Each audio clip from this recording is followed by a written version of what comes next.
एक ऐसे नेता आए हैं इस देश में जिनको गायों से बदबू आने लगी है, तो उनके लिए मुझे मेरे मन में भाव आता है सर कि श्री रामचंद्र कह गए सिया से ऐसा कलयुग आएगा, गोपालक श्री यदुवर कुल में एक ऐसा नेता आएगा जिसे बकरे कटने में खुशबू मिलेगी, गौ माता में बदबू पाएगा। रामचंद्र कह गए सिया से कैसा कलयुग आएगा। सर दारा शिकोह औरंगजेब का बड़ा भाई था, उसने उपनिषदों का अध्ययन किया, संस्कृत में अनुवाद कराया और नाम रखा सिर्राय अकबर, यानी वर्ड्स ऑफ गॉड। मैंने किसी को दारा शिकोह की जयंती मनाते हुए नहीं देखा।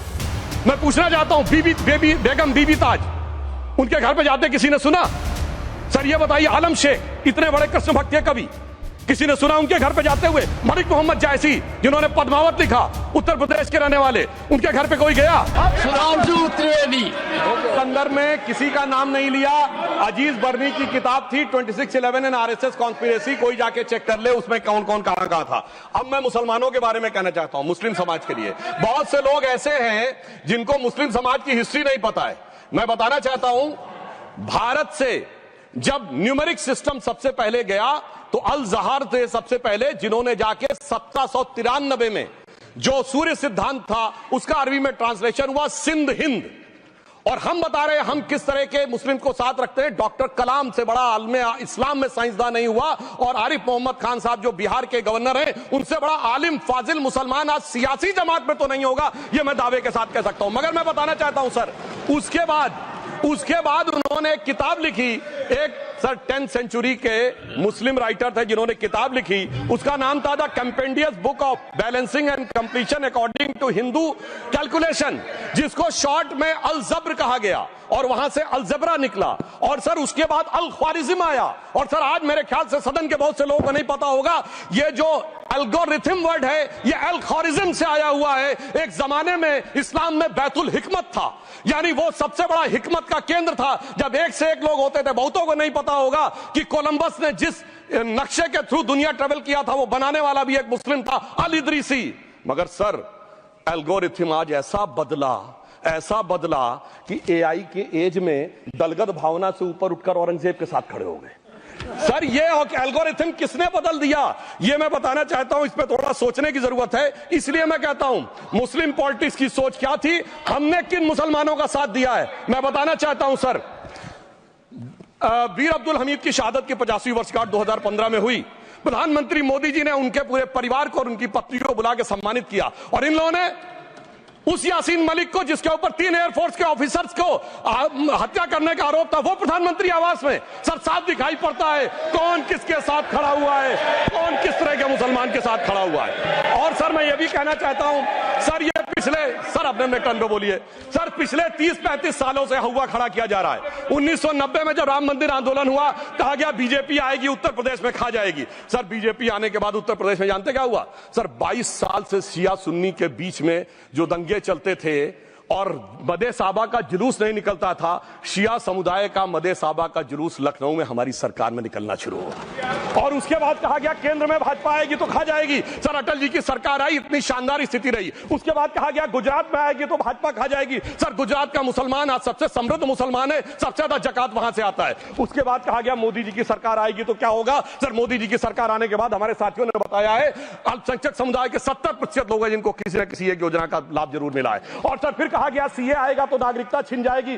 सर उसके बाद भी आपने सब देखा, और सर हम बचपन में सुनते थे कि राम मंदिर बनने लगेगा तो मिडिल ईस्ट के देश पेट्रोल देना बंद कर देंगे। सर राम मंदिर भी बन रहा है, और भारत मिडिल ईस्ट कॉरिडोर भी बन रहा है, और अबू धाबी में भी मंदिर बन रहा है, और 4 मुस्लिम देशों ने सर्वोच्च नागरिक सम्मान मोदी जी को दिया हुआ है। इसलिए मैं कहना चाहता हूं सर, मर्ज हो तो उसका इलाज किया जा सकता है। जैसे हमारे यहां वैद धनवंतर माने गए हैं, इस्लामी अकीदे में वैद हकीम लुकमान माने गए, तो कहा गया है उनके लिए कि इसमें क्या रखा है, देखे है जो तू आन के पास, बदगुमा वहम की दारू नहीं लुकमान के पास। यानी मर्ज का इलाज है, पर वहम का इलाज तो हकीम लुकमान भी नहीं कर सकते जो आपने पाल कर रखा है। मैं कहना चाहता हूं हम किन मुसलमानों की बात करते हैं, आप गंगा जमुनी तहजीब की बात करते हैं। सर दारा शिकोह औरंगजेब का बड़ा भाई था, उसने उपनिषदों का अध्ययन किया, संस्कृत में अनुवाद कराया और नाम रखा सिर्राय अकबर, यानी वर्ड्स ऑफ गॉड। मैंने किसी को दारा शिकोह की जयंती मनाते हुए नहीं देखा। मैं पूछना चाहता हूं बेगम बीबी ताज, उनके घर पे जाते किसी ने सुना?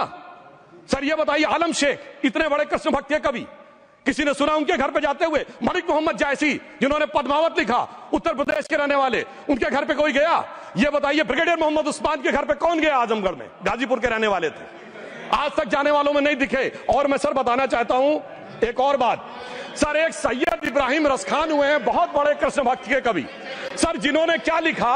उन्होंने कहा मेरा अगला जन्म हो तो भी मैं कृष्ण भक्ति बनना चाहूंगा। मनुष्य बनूं तो ग्वाल बाले के रूप में, और पशु बनूं तो गाय के रूप में। उन्होंने कहा मानुष हो तो वही रसखान, बसों ब्रज गोकुल गांव के ग्वारन।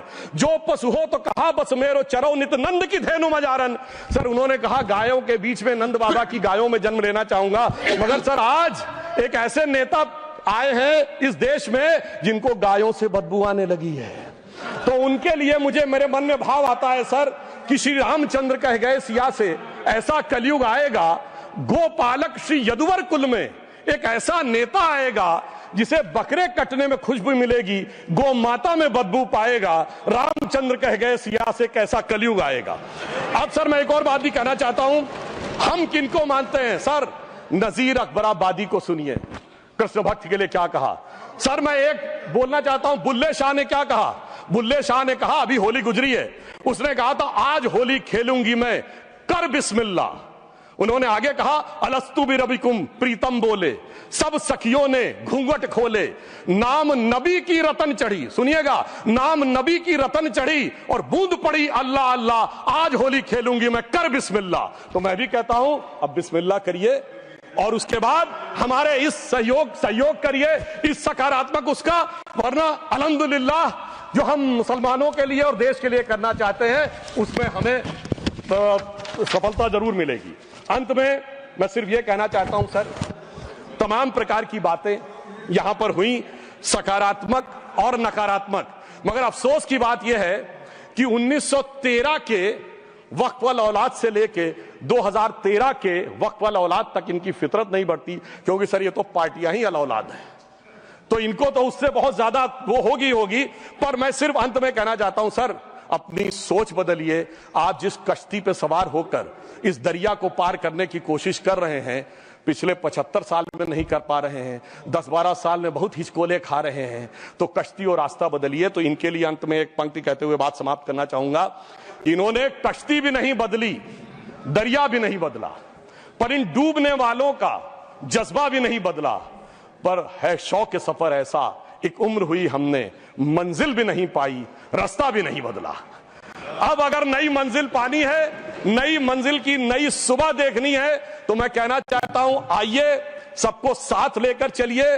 और एक ऐसा वक्त आया है जब मैं जो हमारे किरण रिजिजू जी ने कहा था कि मैंने एक शम्मा जलाई हवाओं के खिलाफ, तो मैं प्रधानमंत्री मोदी जी की तरफ से कहता हूं कि हमें इल्जाम मत दीजिए, बहुत अफसोस होता है, हमें इल्जाम मत दीजिए, बहुत अफसोस होता है। बड़ी तरकीब से कश्ती यहां तक लेके आए हैं और बदल देते हैं हम दरिया की लहरें अपनी हिम्मत से, आंधियों में भी अक्सर चिराग हमने जलाए हैं। धन्यवाद।